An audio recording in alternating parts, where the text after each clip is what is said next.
You know what? Maybe because we're sitting here talking about Namm, maybe I should talk a little bit about the, my future projections of Namm and what it might be in the coming years. Because obviously, it's not completely back to normal after the pandemic. This time Namm was in April, it's usually in January, okay? A lot of people were speculating, including me, would Namm ever recover from the pandemic and all? And I'm not sure if you saw my videos from Namm. You might have noticed that it's smaller this year, and it doesn't seem to be as many people as before. And you're completely right, it was about 50% smaller when it comes to brands being there and whatnot. And I was even contemplating not going until we got like a really good deal at the end. So I mean, we weren't supposed to go with Solar guitars, but eventually we did because we got a good deal going. So we had a small little booth. But other than that, I would just go as a YouTuber, and do my YouTubing shit. But with that said, I mean, it is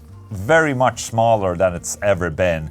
But I can't really give my projection of what's gonna happen in the future. I think the show will die off eventually, just like E3, for instance. Did you see that the gaming exhibition, E3, got canceled because, it doesn't make any sense anymore. I think the same thing will probably eventually happen to Namm, unless if they, do a really good job at making it a more of a public exhibition, because obviously before it was for exhibitors and dealers and distributors and business people, and then the last day was public. Now it was all for the public the whole couple of days, and I think that's the way to move forward for the show, because obviously everyone else can do meetings throughout the year through Zoom or whatever. Also, there weren't that many artists there because in April basically everyone is on tour, so it was basically just public people, some brands, and then YouTubers being there.